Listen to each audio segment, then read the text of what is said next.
Hey everyone, in this video, let's talk about how you can use bank transfer on Temu.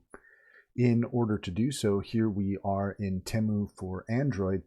And what you want to do is go to checkout after you have chosen your order and put it in your cart. Then you're going to go to the checkout.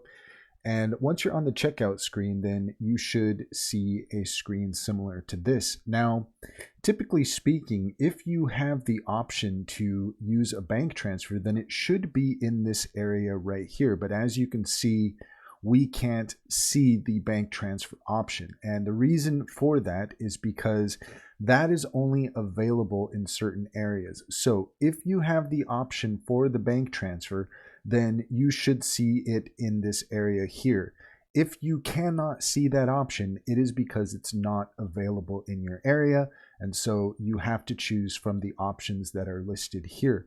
And that's all there is to it. If you found this video helpful, please leave a comment and like and subscribe for more helpful tips.